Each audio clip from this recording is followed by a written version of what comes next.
Okay. Good evening, everybody.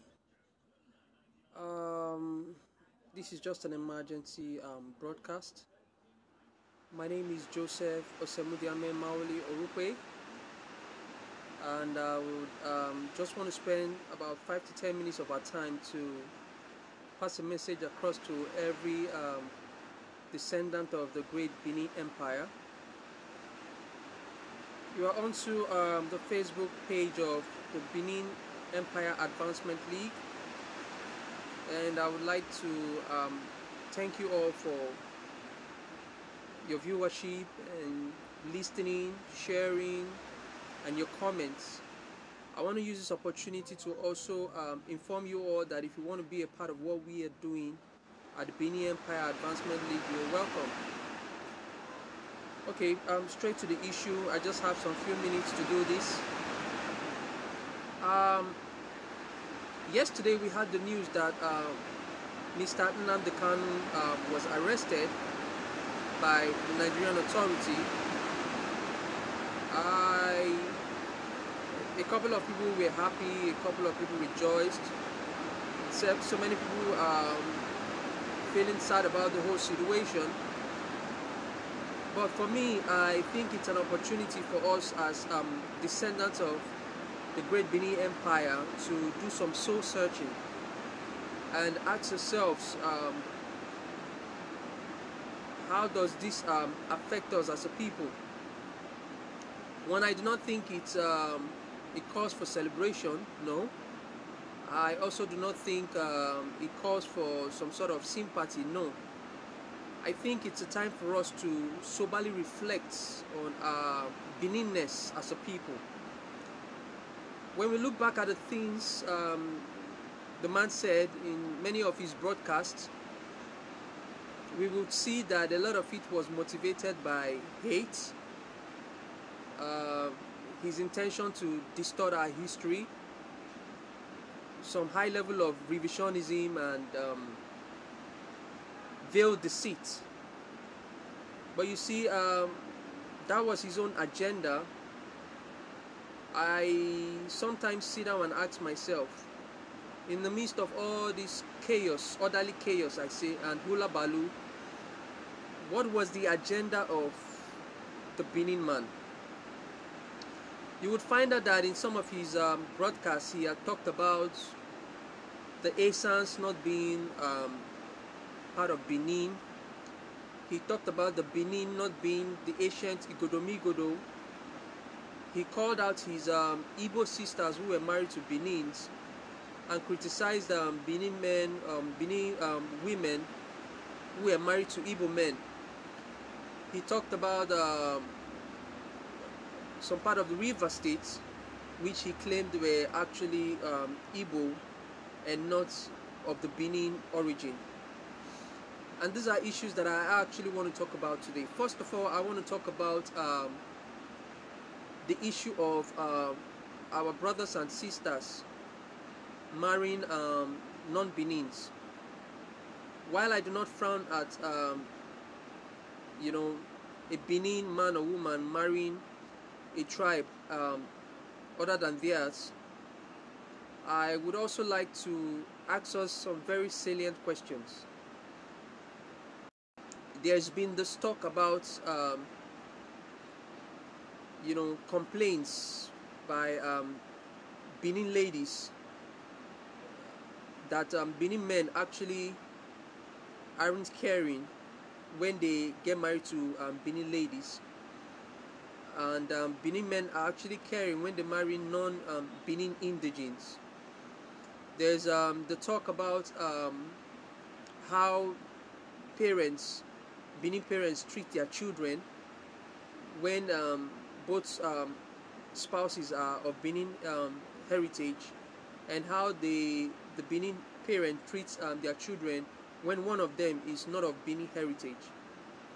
And these are things that served as an opportunity for a man with such a character to castigate the Benin man and the Benin woman. And I want to also ask us that we reflect on so many of the things that has been said during one or two of those broadcasts. The question is, how do we treat our women? How do we treat our daughters? How do we treat our in-laws?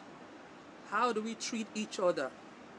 That when a non-Benin indigene sees us, they would rather adore us and be inspired by the way we treat each other, rather than see us and castigate us and mock us and mock our sons and our daughters, our men and women who are married to Benins.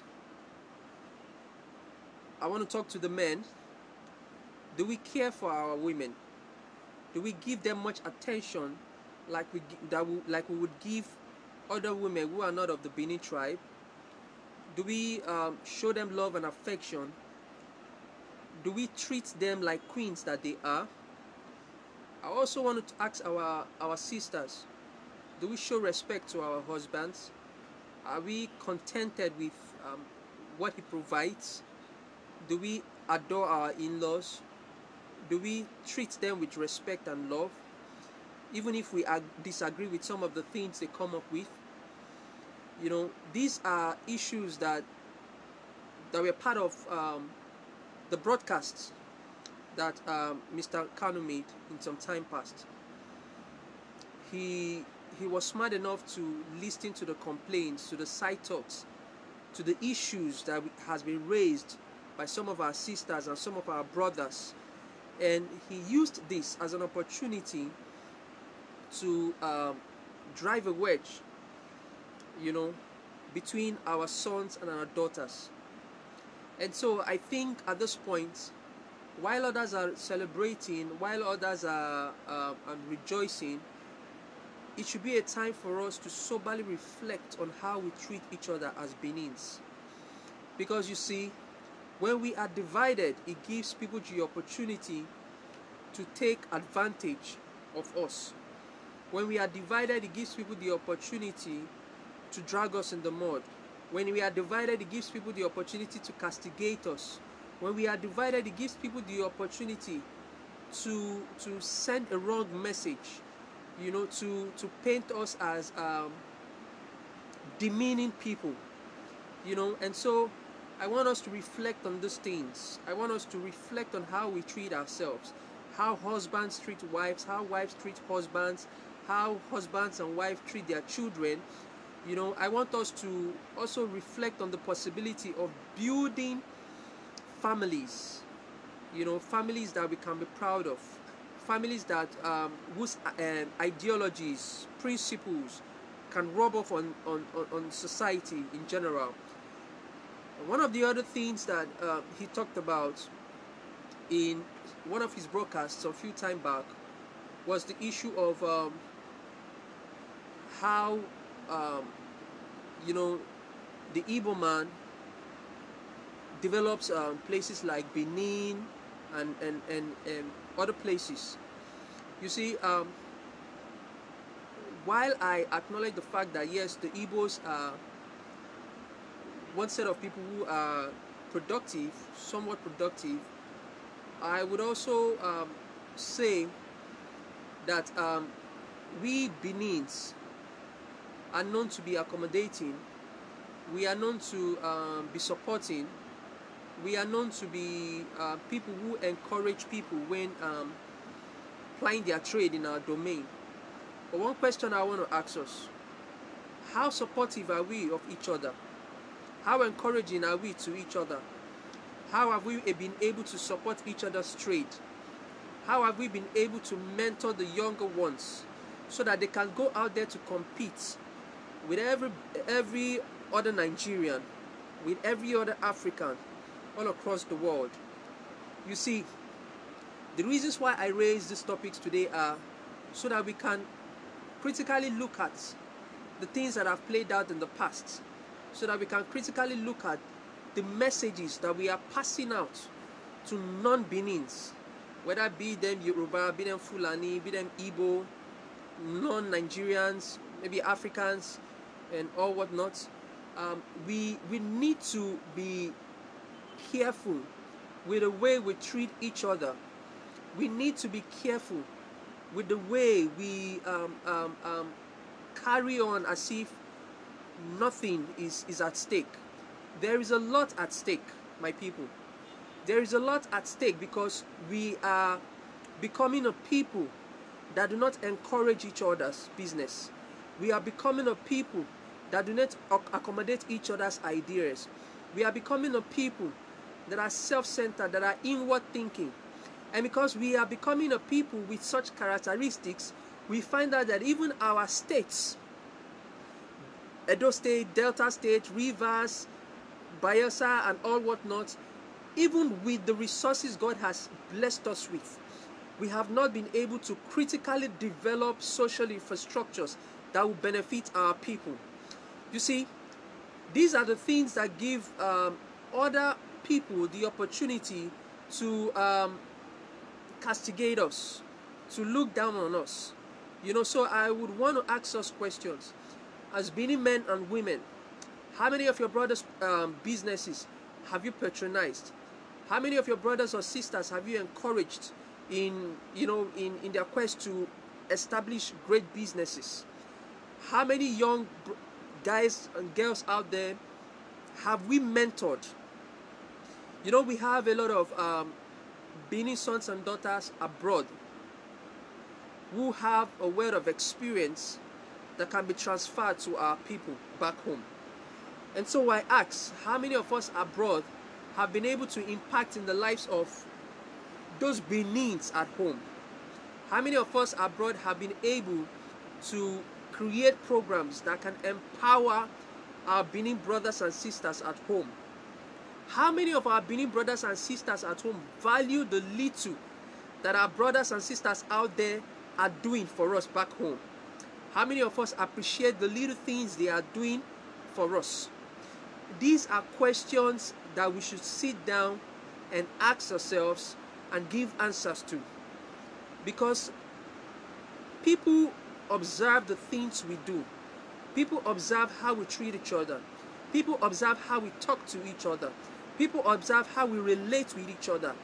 And because we have not lived up to expectation like our ancestors did in time past, it gave people the room to look down on us as a people. It gave people the room to distort our history, to distort our lifestyle, to attack our traditions and our cultures. You know, and these are questions we need to really address as a people. Now I want to move on to the issue of the Oba. In one of his broadcasts, you know, I listened to how he tried to demean the Oba. We are people who respect our king and we respect our elders. But we are also a people who have not been able to rally around the throne. You see, in the past 30 to 40 years, an average Benin man has been so concerned about his survival that he has forgotten that he has a root, that he has forgotten that he has a responsibility. We have allowed our search or our quest to survive to distract us from some of the responsibilities that has been bestowed upon us by God. I have seen in several forums where Benins, whether Benin, whether Asans, or whatever we choose to call ourselves, have spoken ill of the palace, spoken against the Oba in public, spoken against our monarch. You see, these are attitudes that have given opportunity to characters like Mr. Kanu to insult our king, to use disrespectful languages against our traditional rulers. And so I'm asking us today that what can we do to salvage the situation? What can we do to right every wrong that has been perpetuated by our actions or our inactions. Today, I want us to use this whole scenario that has played out in Nigeria to soberly reflect on the things we have done to ourselves, the things that we have done to our spouse, the things that we have done to our children, the things that we have done negatively in our society, the things that we have done to the king, to the palace, the things that we have done to our brothers and sisters out there who one way or the other would have loved to help but have been discouraged by our attitude, by our lackadaisical behavior, towards the things, the favors that they have presented to us. I also want to use this opportunity to talk to us about the moral decadence that we find in every area of our society today. Benin City and Edo State, is threatened to be overrun by cultists. In Delta State is somewhat the same. In Rivers State, Rivers is becoming a headquarters for human part harvesting, if I may use that word.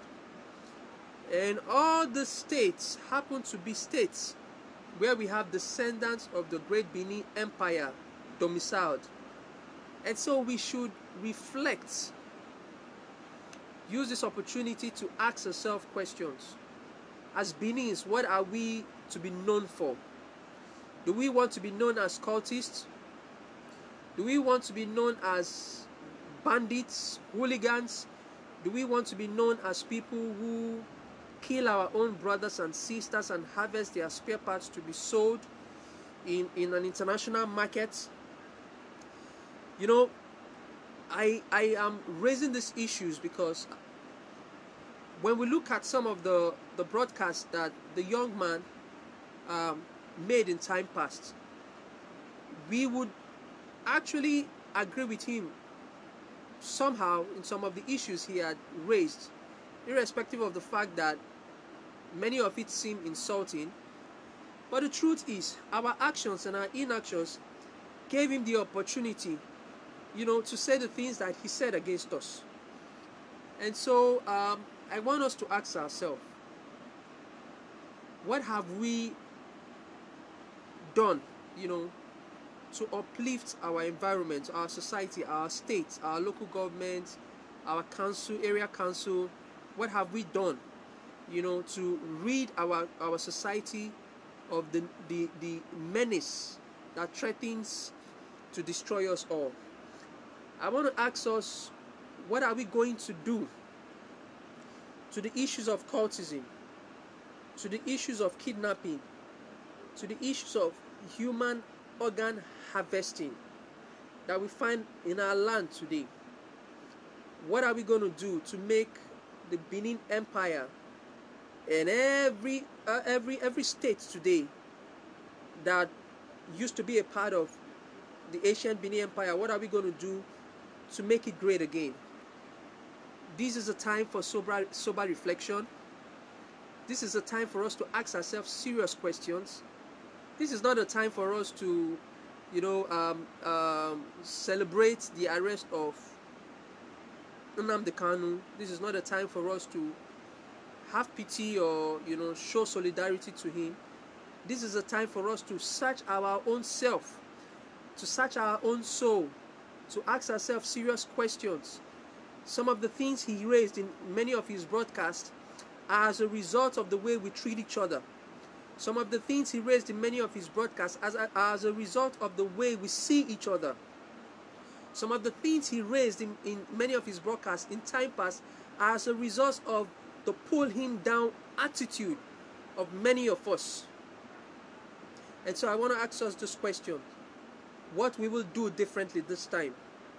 If the opportunity comes for us to do something differently, what we will do for our brothers and sisters, what we will do for the Benin heritage, what we will do for the Benin culture and tradition. These are questions I want us to ask ourselves. Because you see, the young man, we empowered him by our actions and inactions. We empowered him with our utterances. We empowered him with our I don't care attitude towards each other, towards the thing that pertains to the growth and development of the Benin people. We empowered him, we gave him the opportunity to try to divide us. Why? Because we did not put so much importance to our culture, to our history, to our tradition. We did not encourage ourselves. We failed to teach our brothers and sisters. We failed to teach our children our history. We failed to teach ourselves. We failed to arm ourselves with knowledge of self that we can only get by revisiting our history. And so because we have failed to do all those things, we gave people the opportunity to try to revise our history, to try to tell our history from their own lens. We gave them the opportunity to distort our history, to distort our culture, to abuse our tradition. These are things we have done actively or inactively. And so today I want to ask us a question. As Benin sons and daughters, what are we going to do differently? It is simple. It is time for us to begin to go back and study our history. It is time for us to begin to go back and teach our young ones our history. It is time for us to go back and uphold our cultures and tradition. It is time for us to go back to talk to each other, not to talk at each other. Whether you are an Esa man, whether you are a Benin man, whether you are an Afema or an Esako, whether you are a Gan or an Eve, whether you are a Urobo or a Shekiri, whether you are from Undwani or you are from Okrika or wherever you are a Benin man. It is time for us to stand with each other. It is time for us to stand by each other. It is time for us to form an indivisible nation with common goals. Speak with one voice. Speak with unity. So that when another character like Nnamdi Kanu rises up tomorrow, he will not seek to divide us. Or when he even seeks to divide us, we will not be divided. It is time for us to stand up and unite so that we do not have other people, put division in our midst. It is time for us to come out and show love to each other so that we do not have strangers causing division, disunity among brothers. It is time for us to begin to place value on our women. It is time for our women to begin to love and respect and care for the men. It is time for husbands to love their wives. It is time for wives to respect and love their husbands. Even when we marry non-Benins, we must care for them. We must show them love. We must show them compassion. We must empathize with others who are non-Benins. We must begin to put away the coat of hooliganism, the coat of cultism, the garment of banditry and greed that is pervading our land today. As Benis, we must begin to understand that as descendants of God kings, greed, selfishness, self-centeredness should not be part of us. I want to use this opportunity to ask us that we should soberly reflect. Think about our existence as a people. Think about our existence as a nation. Think about our existence as representative, descendants of representative of God on earth. We need to begin to ask ourselves questions. What have we done to ourselves? What have we done to ourselves? How have we treated our brothers and sisters that has given others, non-Benis, the opportunity to castigate us, to look down on us, to call us names? These are questions we need to begin to ask ourselves. This is not a time for us to celebrate the arrest of one man just because he insulted us, just because he castigated us, just because he tried to distort our history, or he is a product of some form of revisionist class. No, this is a time for us to sit down and ask ourselves that what gave him the opportunity? What are the reasons, apart from his hate, apart from his deceit, apart from his veiled agendas? Why did he pick on us as a people? You see, if the Benin man is not important, characters like Nnamdi Kanu wouldn't come at us. If the Benin woman is not important, characters like Nnamdi Kanu would not try as much as possible to demean her. And so, we must place value on ourselves. We must place value on our sisters. We must place values on our daughters. We must place value on our in-laws. We must stand together. We must begin to see value. We must begin to see strength. We must have the courage to address the things that have plagued us. We must have the courage to begin to address the things that confront us as a people. That is what we are. We are a people with so much courage. We are a people that gives hope. We are a people that can stand the test of time. We have stood the test of time. And this is a clarion call to all descendants of the great Benin Empire, irrespective of where you find yourself all around the world. Let us begin to come together. Let us begin to empower each other. Let us begin to buy Benin. Let us begin to promote Benin. Let us begin to partner Benin. Let us begin to sell Benin. Let us begin to create Benin. Let us begin to innovate Benin. That is the only way we can send a clear message out there to characters like Nnamdi Kanu who would seek to rise tomorrow. We do not hate Igbos. We do not hate Hausas. We do not hate Yorubas. It is not in our nature to hate. But we should not tolerate the evil machinations of non-Benins towards us. We should not tolerate the plan and the conspiracy of non-Benins to divide us.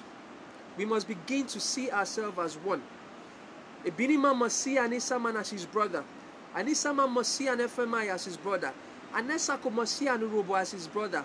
A Ga must see an Ewe as his brother. An Ewe in Togo must see an Ewe in Ghana as his brother. An Ewe in Benin Republic must see a Benin man in Nigeria as his brother. We must begin to sell ourselves. That is the way we can grow as a nation. That is the way we can grow as a nation. Because you see, when we begin to talk ill of ourselves, we give weapons to our enemies to shoot us down. When we begin to castigate each other, we give opportunity to people who seek to dominate us, to pull us down.